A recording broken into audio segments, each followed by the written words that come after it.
Welcome to the Heavyweight Podcast. The Heavyweight Podcast. Heavyweight Podcast. Heavyweight Podcast. You listen. We can weigh in on some heavy shit, you know. What's good? This is episode 57 of the Heavyweight Podcast. I am Stutter Mcfly with these three guys. Go ahead and state your name for these beautiful people. OG Young Fitting, no. No. We be killing them. You know what it is. This nigga, you an OG drug addict? Out the bottle. Okay. It's your boy the Grouch. More lethal the Grouch. Shout out to Oscar. I understand That shit is actually accurate. And this is Crippled 40. Fucking trash can. Crippled? Nigga, how you go from this? Okay. How were your weeks? I just hope Geek is getting the check for that being crippled. You gotta get some. We gotta get for real ARP. Man, it was felt like 187 degrees all day, all week. Shit. I was rapping. You were in the AC though. Okay. I see. I picked it up what you're doing. So I was feeling the flames way out here. I was like, damn. I just got it. It must be sweet. That heat was traveling far. I was in the booth, so I'm sorry about that. Yeah, nigga, I need some new Tide Pods because my shirts is all white from all the sweat. This motherfucker said his shirt looked like the second day of Hell Week. No. It's my week has actually been relaxing. Nice. I only had somebody try me one day this week at work, and it was a customer, and I almost cussed. I said, you know, you ain't gonna fuck my week because I've been having a pretty good week. What about the cop?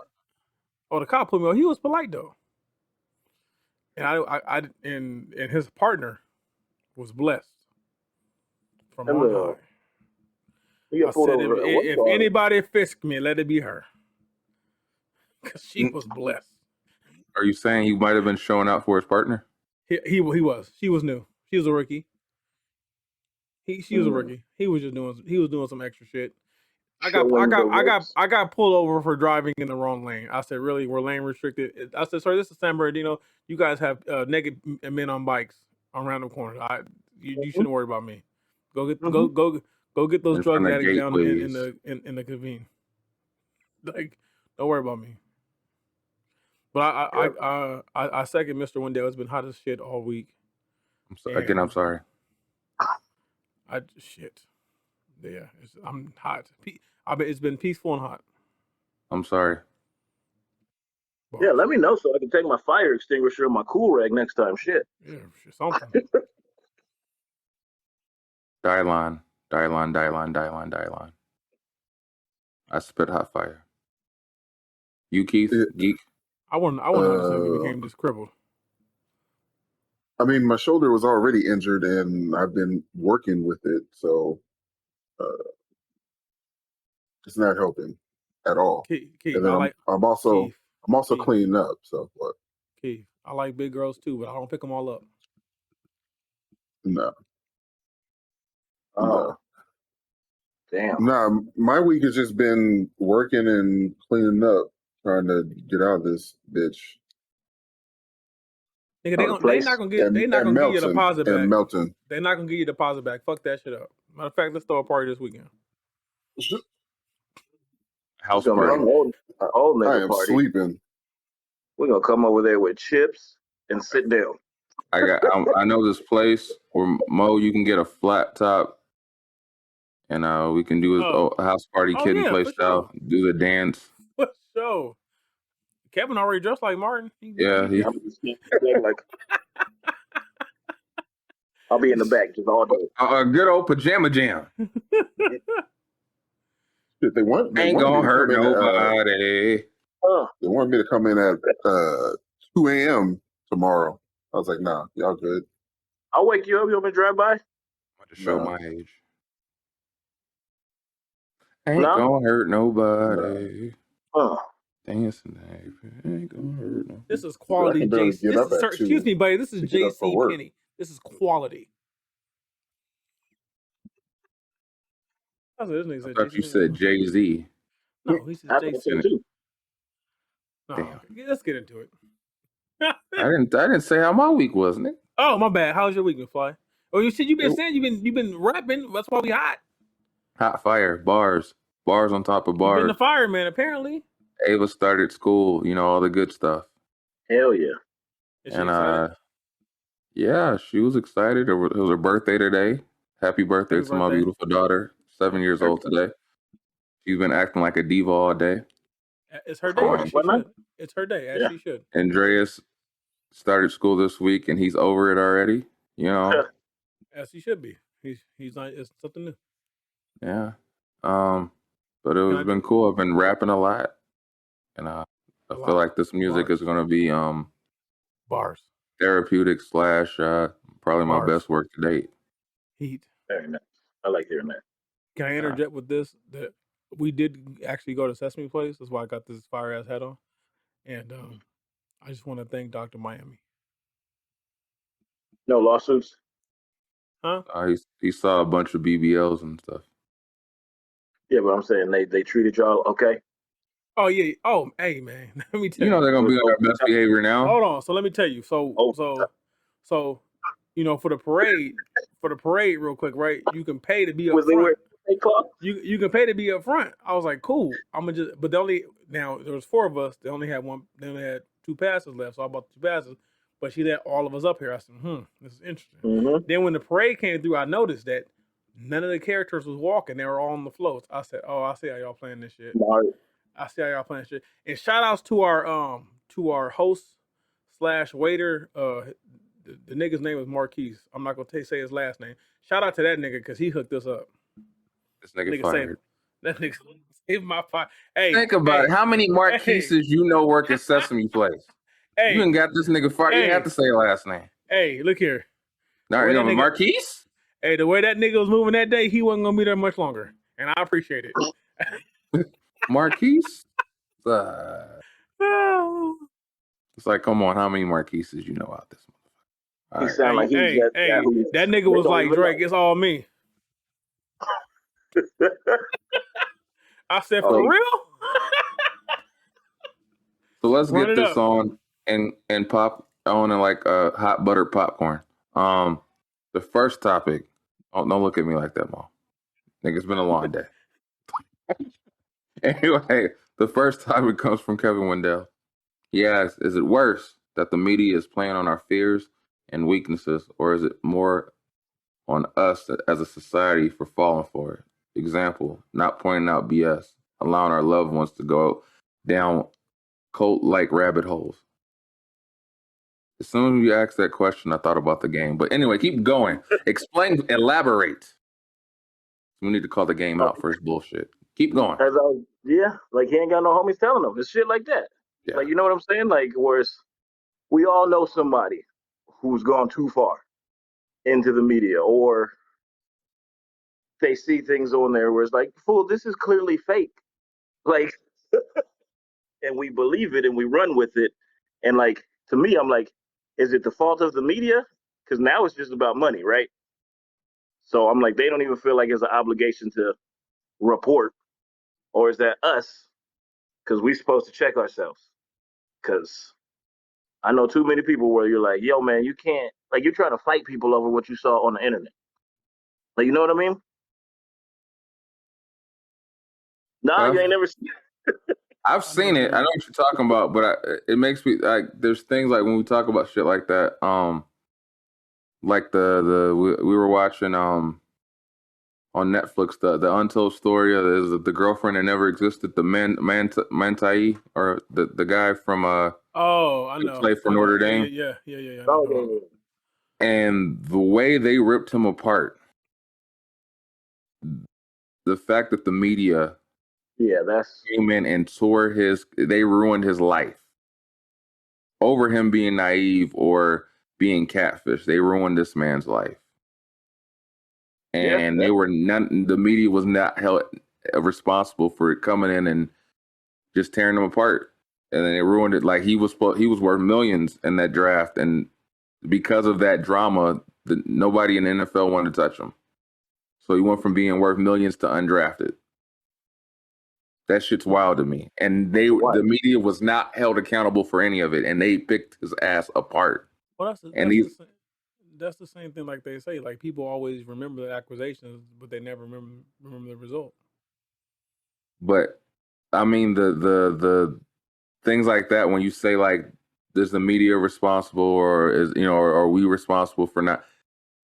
That is like one of those are like the forefront to me, where you look at it and you go, what the fuck, bro? Like they tore this man's life apart, and shit like that makes me completely understand why people get suicidal and contemplate eating bullets, because you went from I'm going to be able to take care of my family tenfold over a choice you decide to make in your own private life that they decide to tear you apart for. That's just wild to me. Like now he's like, if you Google him, he's only worth 100,000, and he's undrafted. Wow. I mean, unsigned free agent. And now he probably gets more recognition for this documentary than he did for. Hello. Sorry. He gets more recognition for this documentary, and hopefully he gets to gain from it. But they questioned his orientation, like if he was just secretly gay. They questioned like if he was in on it, all that shit, just for him being naive and getting catfish. You know how many times I've probably been catfished and didn't know it? I've never been catfished. You don't know it. It could have been something where someone told you they were somebody, not even sexually. It was just you're. Someone told you on the internet at one time they were somebody they weren't. Back. I've been catfished one time. They told me it was catfish and it was red sniper, and I was pissed. Anyway, the point I'm saying is, it's just wild that they could pick them apart and nobody else be held accountable for ruining this man's life. Oh no, I'm on board with you 100%. But I think a lot of times people don't understand that in the day we live in, you should just automatically assume shit is fake until it's proven that it's real. That's just wild. But is that like what? I guess is that conditioning though, because we were supposed to believe the news for the longest, just media and all that. Period. But you know how what many? I mean? But the thing is, how many times have the news turned out to be false? How many times has it come to a case that TMZ is more credible than the actual news? All the time. All the fucking time. That tells you that you can't trust our major news outlet. The gossip outlet is more credible than these sources that are supposed to be credible. I don't trust shit I hear in the news. I need proof. Send the facts.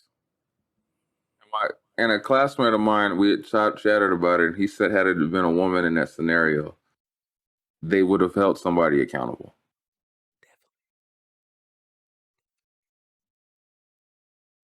Can you hear me? That's because, there you go. That's because women are protected even when they're wrong. Because I completely understand and sympathize if he was suicidal, because that shit would have. Now, he probably had a good circle around him to get him through that. He had to. You know what I mean? So it's like, have we got that far disconnected where we don't even like see that as society? You know what I mean? Like where we just let a motherfucker go down that cycle, and we know it. You're like picking them apart. Memes. Yeah. Just the internet is ruthless, bro. Yes. It's ruthless. You become popular for something negative in a minute. And this one's for the internet, baby. So when you ask that question, I think yes, we are to partially blame, but I also feel like we have to hold the media accountable for the shit that they decide to do to people. Like we have to start aiming at them and saying, look, motherfucker, if you're gonna put it out there, you're going to have to bear some of this repercussion. Like if you fuck up and you don't fact check or you don't do that, we have to hold them to a standard and stop letting them just kind of throw it out there without repercussion. Like, I mean, think essence, that what means about us then, right? For not holding them to the fire. Yeah, that's what I'm saying. Like we need to start holding them accountable for this shit that they're doing, because we'll just run with whatever they say and we'll fucking, and it's like you can build somebody up so high, just be so quick to tear them down. Oh, you get Jesse Smollett. That French fella? Smollett. That French fella. Yeah. That from Empire. Yeah. It's just wild though. Like I don't get it when I'm just like you'll be talking to people and they'll just bring something up and you're like, you hear they did this? And you're like, do you hear what you said out loud? Like you believe that's what really happened? It's all big business. So they make Facts. some money, clicks, views. Yeah. Facts. Just the way they headline shit. Yep. They headline shit just for clickbait. Fucking clickbait. It irritates me every time I get online and I see something like, oh, really? And I click and I said, that has nothing to do with what I just clicked on. What the fuck? Like, you just wanted me to click on this shit. Fuck. Like, and I fall for it. Because here's the fucked up part. Are we supposed to be mad at that? Because it's this business, right? But but they're wasting. Business. Okay, but now so their job is to make money, right? Big business can't be bad business. I didn't say that, but as long as they make money, it don't matter. Okay, all right. They say that shit to somebody get shot. I'm like, is it their responsibility at this point? They say that shit to somebody get shot. They gotta have some sort of responsibility and shit. They're getting away with too much shit. Yeah, that's on. I don't know. I feel like everybody has a breaking point.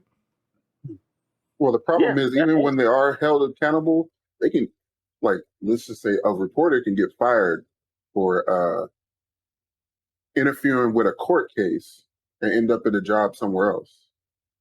Yeah. Like nothing happened. The same way. They're probably making more money. The same way these officers get moved around from county to county. What was homie's name who pretended like he got shot down in a helicopter?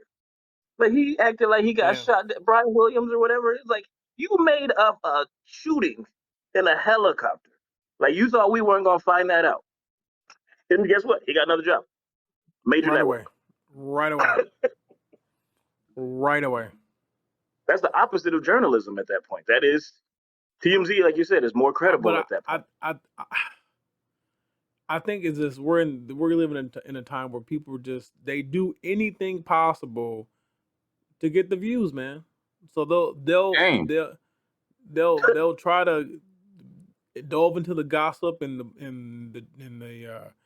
I don't know what the clickbaits and the thirst traps and just to get people's attention, just because you clicking, liking, so all that's revenue. That's revenue in their eyes. So, question on a smaller scale. So, should we hold these bitches accountable? I'm sorry, I shouldn't say bitch. Should we hold these people accountable when we're on Facebook or on Instagram and they go, I don't know where I got all these fucking new follows or friend requests and blah blah blah, and you're like, bitch, come on, you're capping right now. You know exactly where this is coming from, but you're trying to put the front on. You're just flexing. You can try it, ain't gonna do but block you. But I'm saying it's a flex. They know it's a flex. Yeah, that's all I know. Them titties. That's what I type. I don't understand why I'm getting all this attention. You know exactly why this attention came. Don't. Hey, this one chick was like, I don't understand why I can't get have a long-term relationship. I said, ma'am, because all your business is on the internet. Like, there's no mystery. We know what you do. Like, you advertise this shit. You have OnlyFans. Yeah. We know what you can do. But one thing I noticed is, like, I don't know if you guys saw the Wednesday trailer for on Netflix. Yeah, shout out to Catherine Zeta-Jones. God damn. But I just saw the mass majority of people that I saw sharing it.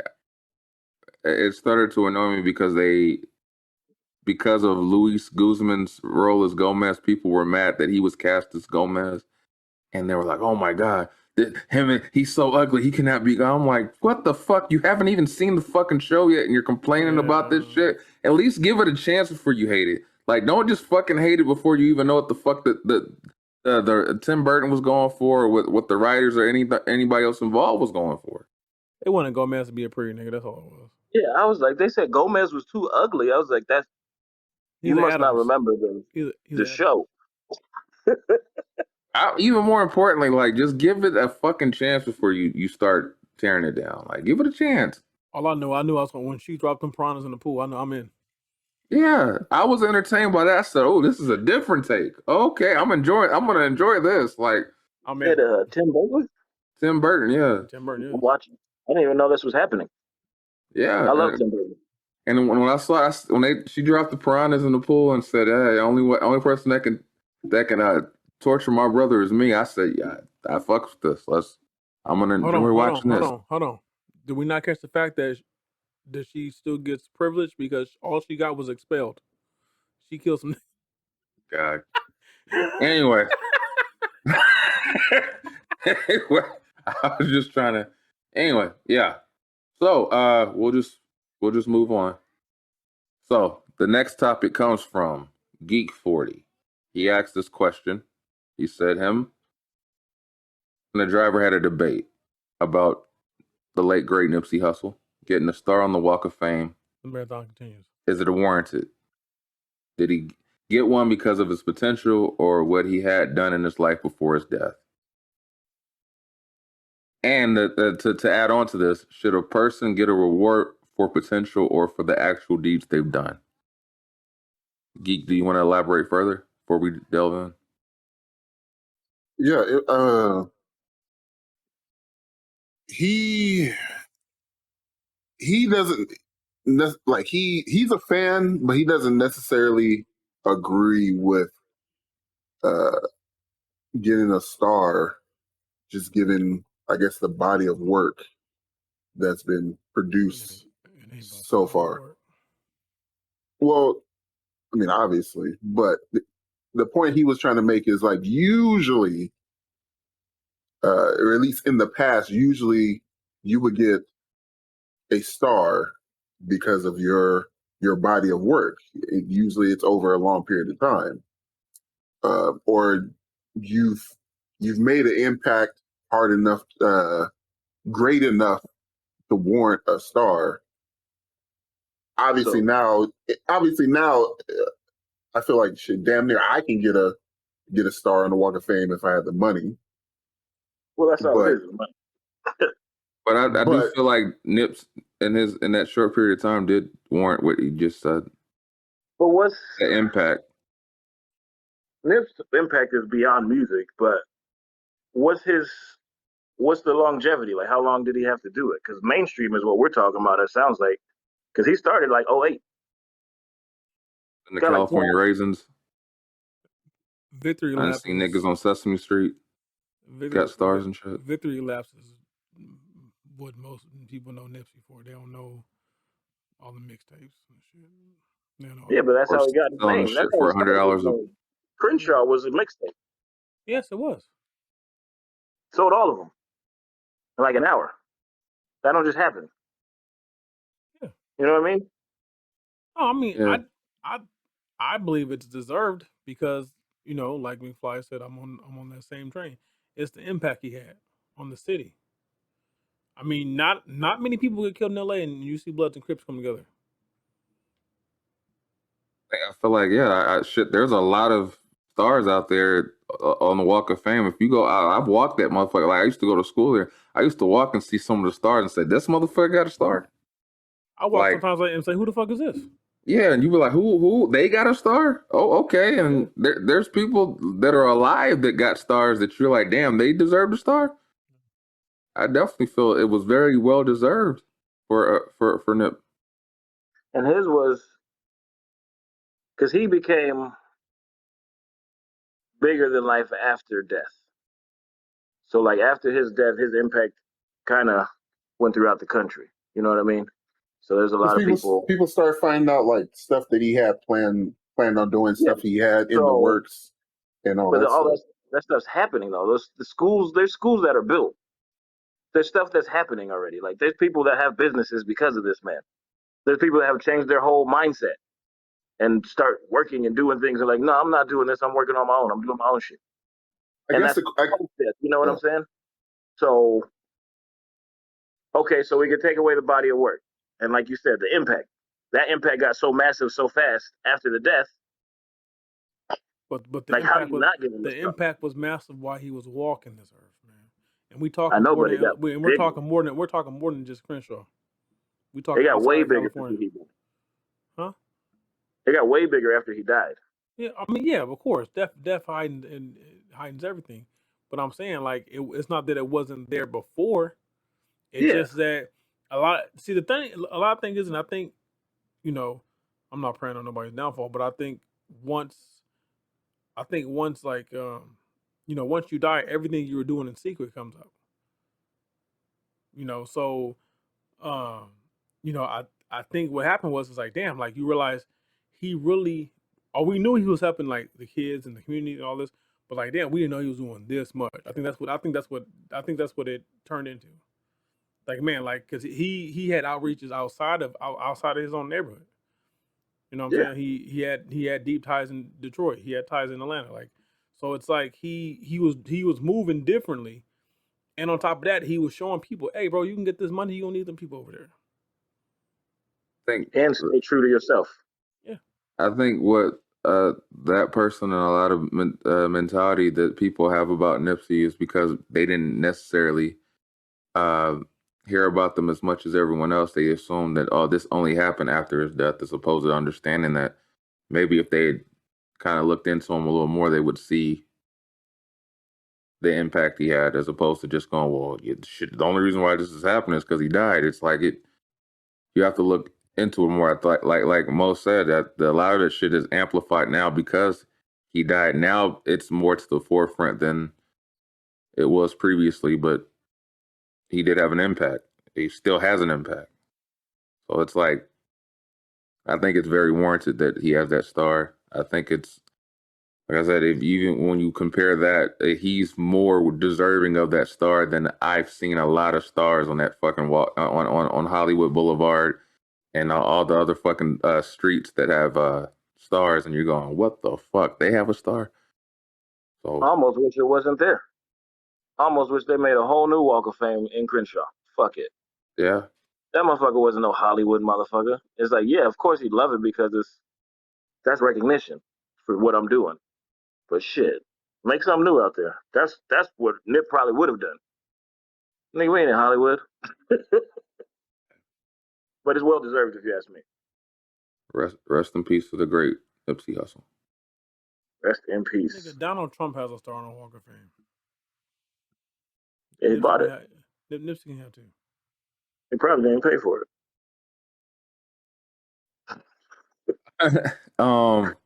So moving on to the next topic. This comes from Maurice. I said, nigga, Maurice sends me so many TikToks, man. So that one's like the hardest one to decipher because you have to make sure you're getting the gist of what they're trying to say. Because sometimes it's all over the place what they're saying in the TikTok. But this one I thought was interesting. It already had the caption on it. It said, "When is it okay for a wife or girlfriend to speak their piece in the household? When can they let it be known when the man or the husband or the king is annoying or in the wrong in the kingdom or household?"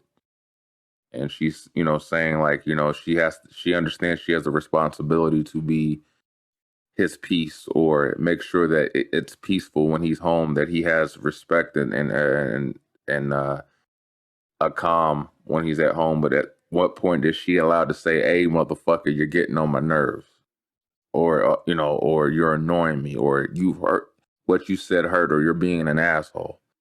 So I thought it was an interesting question. I'll let Mo elaborate further, but I thought it was an interesting question and a good topic. I think you summed it up perfectly. You want to know my answer? Yeah. But I'm not tired. Yeah, tired plays a role, and I'm always tired. That's the problem. Because when I'm tired, I'm not coming from a place of understanding. I'm coming from a place of, you better leave me the fuck alone. I just want to lay down. Yeah, I'm always tired, so that's the thing. It's like, hey, don't bring this bullshit to me. I just got off work. Everything she said was valid, right? Because she went into the whole, I understand you're the king and we're supposed to have peace in the kingdom, but sometimes, the king is an asshole. Sometimes the king has neglected me. Right? And as a husband, I've heard all that. I'm an asshole sometimes. I'm neglecting the family. But I think it depends on why he's doing that. But she's like, so when can I talk to you? And it's not that there's a right time. There's a bunch of wrong times. But it's And not there's a wrong way to bring it up too. It's like, but so like, I think that you have to like look at your spouse or your partner or whatever and say, hey, if there's something serious that need to be discussed between us, like we need to have like some type of like parameters, like whether it's a word or a phrase where we like, okay, we both get in the mindset of having an open dialogue about what's going on. But definitely don't bring me no bullshit when I especially when I first walk in the door. Don't bring me no bullshit. Let me get these shoes off first. Let a nigga unwind. Get out of the frame of mind I was in, getting off of work or dealing with the outside world, traffic, road rage. Mr. Wendell, when can your wife voice her grievances with you? When I'm being annoying. He said she tells me in the moment. Yeah, that's for me, because I'm not. Everybody's different. Everybody's household. Like I've never been a fan of the whole king, queen, all that shit, because I just don't like monarchies. But I'm king and weird around this motherfucker. I don't give a fuck what you say. It was my shit. I'm not going into that.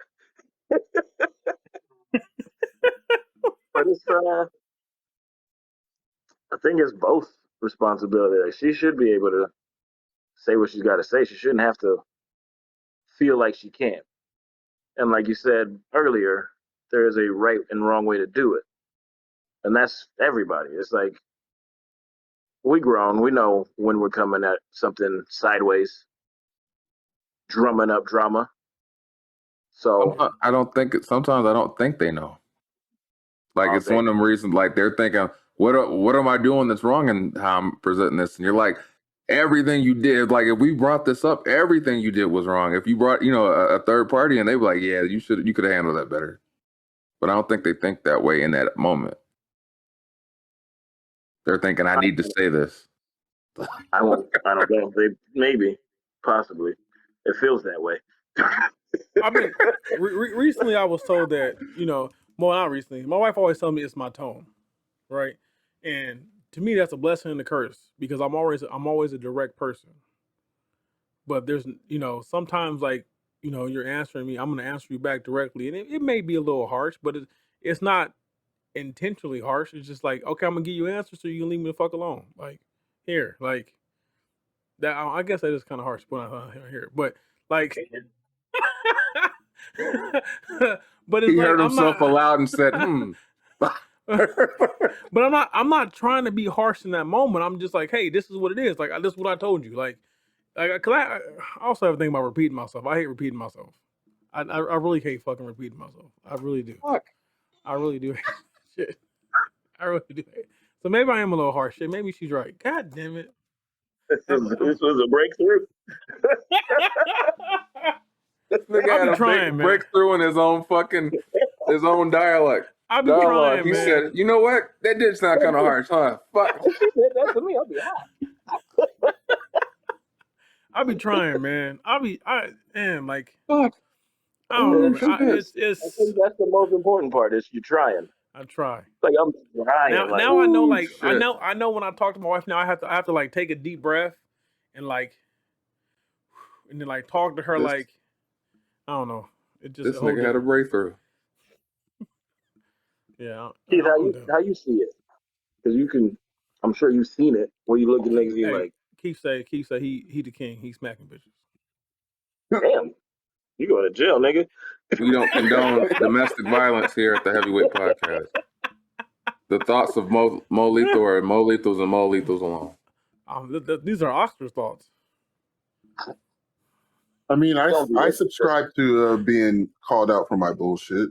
On the spot? Or like at a certain time? I mean, it depends on the situation, but I do know. I know I've learned. Don't bring up shit during a period of mourning. If someone dear to you, well, if we're using me as an example, dear to me, passes away, maybe not bring that up until, I don't know, a more appropriate time. Yeah. Or especially if it's a grievance you've had in your mind for a while, you probably should have brought that up before that time. And I'm speaking on a real experience I've had with this. There's, but like I said, there's. It all depends on the situation. When you can bring up grievances, just use, and I say this all the time, but just use common sense. That's my biggest thing. Just use common sense when you do anything. I always say that. I know it's hard for most people, but just please. But I always say like sometimes, like when you're in the moment, you don't always recognize what you're doing in that moment, and then then after the moment passed, you reflect on like, damn, I was wrong, and that's why I talk like sometimes I say things or do things, and I'm not, and at that time it's harmless. Now you don't perceive it that way, but it's harmless. But then retrospect, okay, yeah, maybe I was a little harsh, maybe I was a little too direct with you. But my also thing is like, don't be mad at me about A, and then now you want to discuss A, B, C, D. Like we should have talked about B, C, and D before it, or whatever the order is, before you went off about whatever. It's like, well, shit. While we're here, fuck it. Let me go ahead and bring this shit up to you. You're like, God damn, yeah. Don't let that shit stack up. What? Oh, she's right there. Oh, you talking to somebody else? Oh. I'm just saying, don't let that shit stack up, because what I do is like, if I have an issue, I bring it to, hey, I don't like that, or we gotta do this way. Like so don't come to me with 15 grievances. Cause I was like, hey, when did number 1 happen? Like, because like, are you making a list? On December 12th, you said this at 9:15. You're like, what? Yep, keeping tabs and shit. It is July. I've had my wife say, I didn't like the way you said good morning to me. What? Did she bring this up at dinner? It's like midday. Like, I don't know what was wrong with you this morning. Like, what are you talking about? Like, the whole day I'm thinking we cool and you mad. Like, what are we talking about? Like, man, women, shit. I had this dream about you last week, and you were doing this, but it wasn't me. It was a dream. But I've had that conversation, nigga. I dreamed you cheated on me. What's going on? What?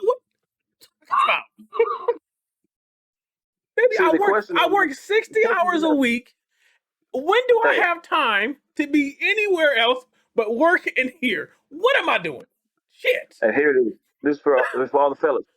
Everybody listening, all the men who's ever had that question, next time it comes up, and that dream will be like, hey, was she hot at least? How you don't do that. Don't do that. You're trying to get people stabbed. Fuck. If you get jacked up, don't come back to us. Hey, you didn't see my meme stuff that I posted. I said it ain't love. It said it ain't love if she ain't trying to stab you at least one time. I said the only person that could post this is Mo Lethal, because if I get stabbed, I'm out. Yeah, that's a crime. That's a crime. A little love tap. A little love tap. If I get stabbed, I'm out. It's about the passion. It's about the passion. Nah, it ain't. Nah. It's all about the passion. Nah, that sounds like it's about the slashing. Does that work? You don't get life insurance from that, huh?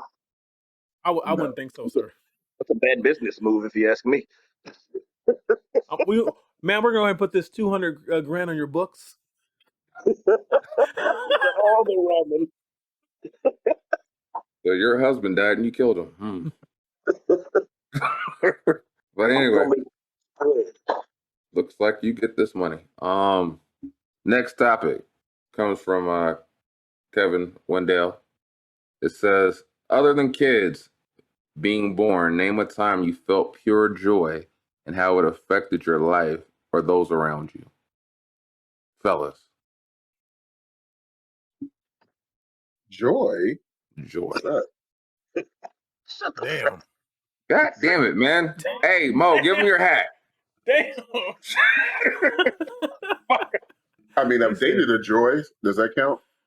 Oh, well, if you were inside her, it does, because you felt her. Killjoy. I'm not even respond because I don't know who be listening. Killjoy. Oh man. Is this like in personal achievement or just like in a moment? Like, It's just the feeling. okay. I remember it was one time, about 10 years ago, I was playing Call of Duty, and this kid called me the word they say in the lobbies back in the day. And then I proceeded to kill this motherfucker 30 times, and he couldn't kill me once. Back in the day, they still could do it. And Wait, what happened?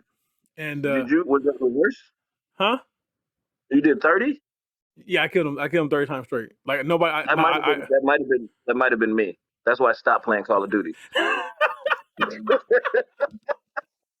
And I just remember, afterwards, I went from just being a regular in to a cheating in, and I was like, "Hey, man, pick a struggle."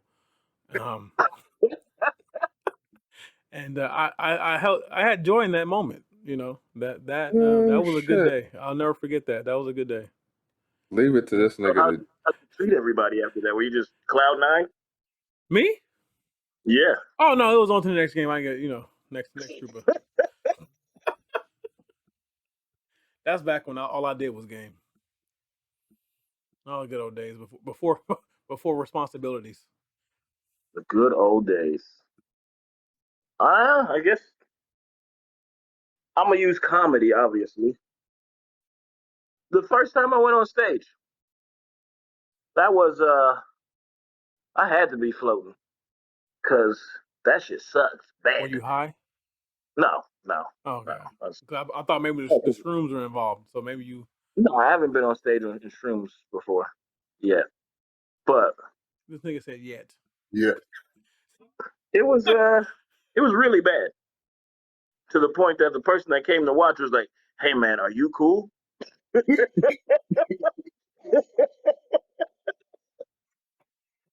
I was just like so excited that I did it. Like, you know what I'm saying? And like it felt great.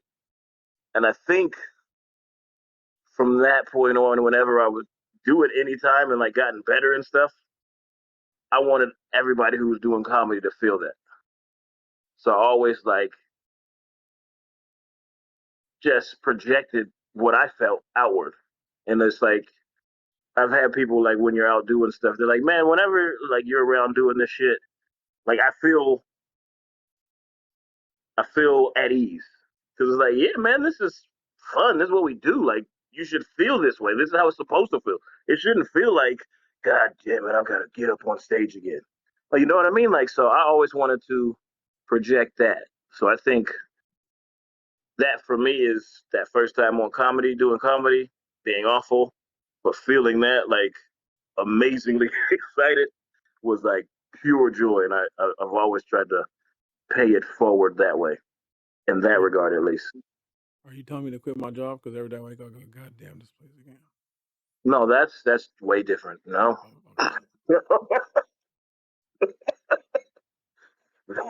That would not be sound advice.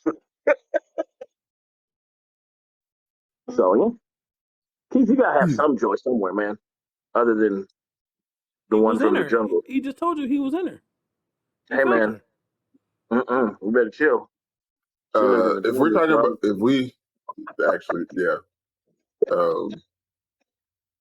we're talking about recent times, and it's when I think about it, it's a little weird just given what was going on at the time, but me finally removing myself from a living situation I was in to have my own space again, and just having that sense of freedom to just try to build peace. Obviously, it didn't last as long as I would have liked, but initially during the honeymoon phase, having my own space, separating myself from a situation that was causing me so much mental stress that my hair turned gray, and I contemplated not being here a couple times. So that definitely brought me joy to finally be free for the most part. I mean, obviously there was times there where I would probably never be completely free, but yeah, that freedom was definitely one of those rare joy moments. Then the pandemic, it was in the middle of the pandemic, so there was that stress, but freedom. Yeah. How would you say your interactions with people were during that? Limited, obviously, because like I said, it was during the pandemic, but true. Dumb question. But those that interacted with me, at least via like either the internet or telephone or text or whatever, or voice, they can at least for a while they can tell that there was a difference in my attitude. Especially if they knew what the situation difference? I was getting away. Yeah, okay. If they knew the situation I was getting away from, yeah. So yeah, it was one of those rare joyous moments. I don't get too many of them, but that was definitely one of them. I'll get you some shrooms. This nigga always trying to get somebody high. No, we go to the woods. Mcfly, your joyous moment. I want to hear this. I have multiple. I was trying to think of one specifically, but I guess I'll stick it to music. Right? Multiple? Okay. Oh, yeah, you flex. Pass nigga, always fucking flexing, huh? I've had multiple. Share? But I guess it was one time. I'm gonna stick it to music. I got to open up for one of my favorite artists locally, Curtis King, and it was Curtis King, Stevie Crooks, and they specifically asked me to open up. So it was like there was other acts, but like on the flyer, they specifically put my logo on the forefront, so you could say, "Oh yeah, these other people are on here," but this nigga's the main opener for us. Like we wanted him to be in the forefront of the flyer, so automatically then it was like, "Oh shit!" Like they wanted me to be like seen on this flyer. So I remember performing, and I had like a flawless show. I didn't fuck up. Everything flowed. The crowd was vibing with me. You just get that perfect combination of crowd participation. You're vibing on the stage. Everything's going off without a hitch. And I remember getting off stage, and Curtis and Stevie Crooks and all these guys that are considered like local legends are like giving me love and showing love. People at the show were showing me love, and I remember getting that high of joy, just thinking, "Nigga, this is what I'm supposed to be doing," and that feeling where you're like, "This is what I'm supposed to be doing," and that high, and like you're being embraced by these people that are known, and they're all looking at you going, "That's that next nigga," and you feel that high. That I could say, as far as music wise, that was one of those rare moments because it rarely happens. But I got a couple of chances, but that one sticks out of my mind specifically because I remember thinking like, damn, like if they can look at me like this, maybe I should be doing this for a living. And that high is only been matched by the birthing of my kids, and there's other things like the first time I busted a nut, but that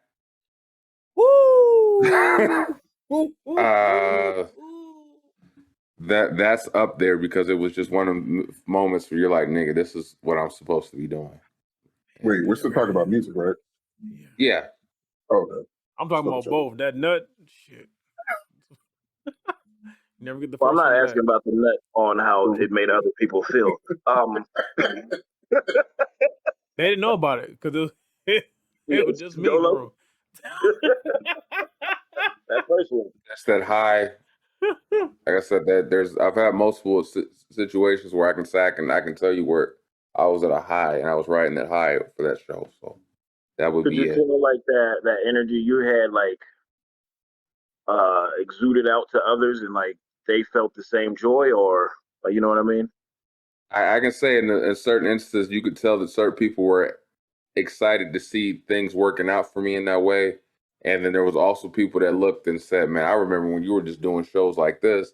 And they're looking at me saying, you're inspiring me to say, if I keep on this path, I'll be in the same shoes or falling in that same path that you're going or that you're showing us right now that you're on.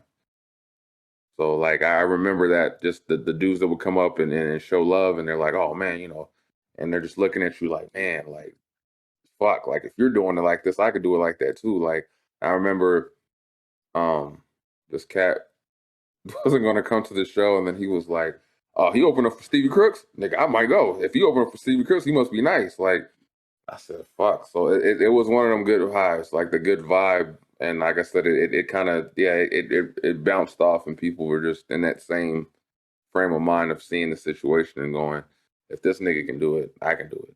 Like, but yeah, with that being said. Oh, we're not doing a quote of the week? Oh, quote of the week. The quote of the week, fuck it. It comes from me. Study Mcfly. My dad used to always say it, and I want to say it to you. And I said it on a song. On this current project I'm working on, he used to always say it, and I heard his voice when I was doing this music, and he said, "You know what you need to do? Go ahead and do it." That's what he would do. Anytime I had a situation, especially when I got older in life, it was a very simplistic statement, and I knew what my dad meant, and he would just say, "This is a situation." I would lay out the situation, and he'd go, "Well, you know what you need to do. Go out and do it." And that simply would put me in the perspective of, he's right. I know what I need to do. Yeah. There's no excuse. Just do it. Marathon continue, grind don't stop. So with that being said, this has been episode 57 of the Heavyweight Podcast. I've been your host, Study Mcfly, with these three guys. Young Fade, Fentanyl, Nazi, See? He about to have the You know feds what I'm on us. You know what I'm saying? That's me. K-Dub. If I walk in tomorrow, if I walk in on and get a goddamn random drug test, I'm gonna kick this nigga's ass. It's your boy Mo Lethal, aka Oscar the Grouch. They tested for fentanyl? I think it's illegal stuff. You can't not supposed to drive with that shit in your system. I don't think you can drive, period. Yeah. I mean, you gonna wake might up not be and living in your system. Shit. Or you might not be living. Before you do your outro, I want y'all to know I did the Bird Box Challenge the other day. Ah, shit. I was driving. I left the visor in. Successful. You gonna do it for us? You want me to do the Bird Box? We got to do it in the car. I got to get in the car and just put the thing up and just drive. Let's close the garage door. It's kind of close. I don't like niggas looking at me. He says on the YouTube video. Go ahead. But yeah, this is crippled 40. Still crippled. Crippled. I thought he said triple. I thought he said triple 40. I thought he said crip, and I was like, yeah, you got the red on the background, and you got to change the background. He ain't crippled all that dead up there.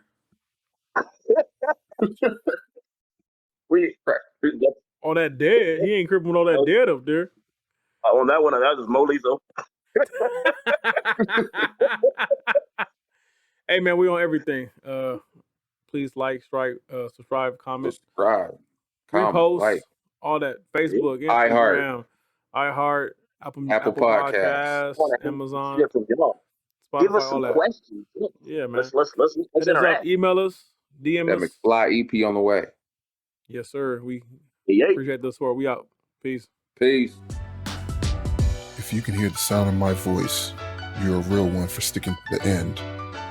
Just want to thank you again for listening and stay tuned for the next episode. 40 out.